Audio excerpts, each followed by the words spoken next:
Մենք պարտավոր ենք ժողովրդին վերադարձնել բանավեճ իրավունքը եւ թույլ չտալ ոչ ֆորմալ ուժերին նրա վրացական գործակալությանը մեզ պարտադրել իրենց սեփական օրակարգը։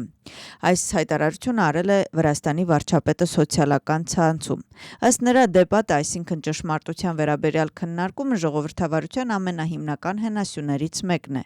Դեպատը հասարակությանը հնարավորություն է տալիս լսել եւ վերլուծել տարբեր կարծիքներ ունեցող մարդկանց տեսակետները եւ ընտրություն կատարել այն կողմի օգտին, որի կարծիքը առավել ճիշտ է համարում, գրում է վարչապետը։ Ոչ ֆորմալ կառավարողները եվրոպական երկրներին ենթարկեցնելու համար զենքի փոխարեն օգտագործում են այսպես կոչված փափուկ մեթոդը, գաղափարական եւ տեղեկատվական ճնշում մարդկանց գիտակցության վրա, իսկ այս նպատակի դեմ ուղղակի հակասում են առողջ դեպատները, իրավիճակի հանրային քննարկությունն ու վերլուծությունը։ Այդ պատճառով այս խնդրի լուծման համար ծախսվել են բավականին մեծ էներգիա եւ ռեսուրսներ, մասնավորապես 2020 թվականից սկսած առաջատար եվրոպական մեդիայում մեկը մյուսի հետևից փակել են հայտնի վարկանշային եւ հայտնի դեպատներ, ինչի արդյունքում հասարակական կյանքից անհետացել է քննարկման եւ այլընտրանքային կարծիք լսելու հնարավորությունը, գրառել է վարչապետը։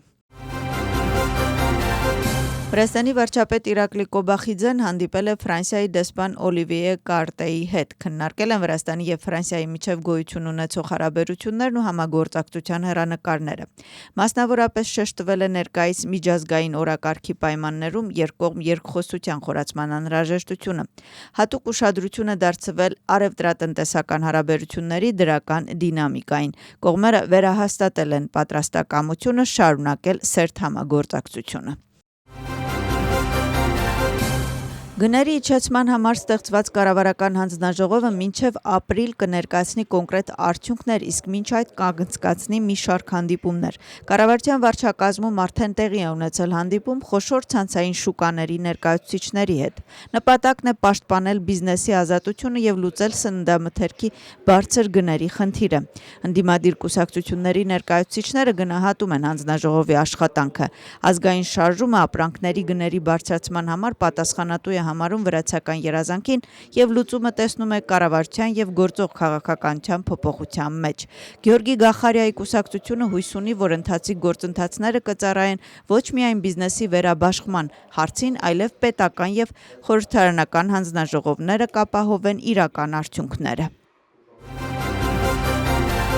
Ոստիկանական լայնածավալ գործողությունները ողջ երկրի մասշտաբով շարունակվում են։ Ներքին գործերի նախարարության աշխատակիցները թմրանյութերի հետ կապված հանցագործությունների մեղադրանքով ձերբակալել են 88 անձի։ Տեղեկատվությունը տարածվել է ներքին գործերի նախարարությունում կայացած ճեպազրույցի ժամանակ։ Ներքին գործերի փոխնախարարի խոսքով իրավապահ մարմինների աշխատակիցների կողմից անցկացված ինտենսիվ քննչական գործողությունների արդյունքում ձեռք բերված ապացույցները ցույց են տալիս, որ ձերբակալված թմրավաճառները քաղաքացիներին համակարգված կերպով թմրանյութեր են վաճառել։ Հանցագործությունը նախատեսում է ցմահ կամ 20 տարի ազատազրկում։ Վրաստանի ֆինանսների նախարարության քննչական ծառայության աշխատակիցները իրականացված օպերատիվ հետախուզական միջոցառումների եւ քննչական գործողությունների արդյունքում ապօրինի գործողության համար ձերբակալել են մի քաղաքացու կյանքի եւ առողջության համար վտանգ ներկայացնող ապրանքների իրացման փաստով։ Քննչական միջոցառումների շրջանակում մեղադրյալի կողմից վաճառքի հանված ապրանքներից գնվել է ժամկետնանց ապրանքանիշային արտադրանք։ Տանը եւ մեքենայում իրականացված խուզարկության արդյունքում առևանգվել է մեծ քանակությամբ տարբեր անվանումների ժամկետանց ապրանք, կեղծ դրոշմակնիկ, պիտանելիության ժամկետ փոխելու համար, ինչպես նաև ապրանքների վաճառքից ստացած գումարը։ Հոկտեմբերի 4-ին Աթոնելի պալատի մոտ ձերբակալված տապալման փորձի գործով ձերբակալված անձանց Պատա Բուրճուլաձեի, Մուրթազ Զոդելավայի, Իրակլի Նադիրաձեի, Պատա Մանջգալաձեի, Լաշա Բերիձեի եւ եւս 6 անձանց դատական նիստը տևել է 4 ժամից ավել։ Ուսումնասիրվել են տեսագրային եւ գրավոր ապացույցներ։ Մուրթազ Զոդելավան նշել է, որ նախկինում այս գործողությունների համար վարչական պատասխանատվություն էր սահմանված եւ ներկայիս կառավարությունը այն փոխարինել է ավելի դաժան պատիժով։ Մեղադրյալներից ոչ մեկը չի ընդունում մեղադրանքը։ Այս փուլում գործընթացը շարունակվում է, որտեղ խափանման միջոցը պետք է վերանայվի։ Դատախազությունը կալանավորվածների մեղադրանքի առաջադրում մի շարք հոդվածներով, այդ թվում ռազմավարական եւ հատուկ նշանակության օբյեկտները գրավելու, շրջափակելու փորձի, խմբակային բռնության կազմակերպման եւ ղեկավարման, Վրաստանի սահմանադրական կարգը բռնի կերպով փոխելու կոչերի եւ պետական կառավարման տապալման համար, որը որպես պատժի ձև եւ չափ նախատեսում է 9 տարի ազատազրկում։ 2007 թվականի նոյեմբերի 7-ի արշավանքի եւ հեռուստաընկերության շենք ներխուժման գործի վերաբերյալ նախկին նախագահ Միխայիլ Սաակաշվիլին 3 տարվա ընթացքում առաջին անգամ ներկայացավ։ Ինչպես նա նշել է, 3 տարի անց դատարան է եկել կողմնակիցների հետ հանդիպելու եւ հայտարարություն անելու։ Սաակաշվիլիի խոսքով բացարձակ մեծամասնությունը աջակցում է նրա կուրսին։ Նրա խոսքով կա Միշայի նոր սերունդ, որի հետ նա պատրաստվում է կազմել ապագա, ինչպես նշեց Սաակաշվիլին, եթե դրսում լիներ մեկ շաբաթում կվերջացներ գործող կառավարությանը։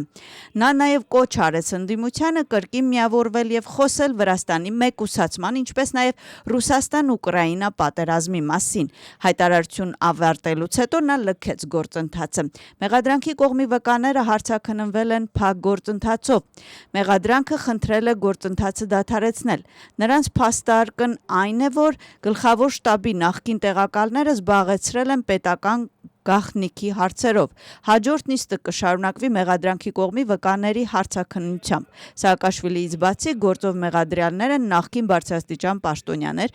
Դավիթ Կեզարաշվիլին, Գիգի Ուգուլավան, Վանո Մերաբիշվիլին եւ Զուրաբ Ադեիշվիլին։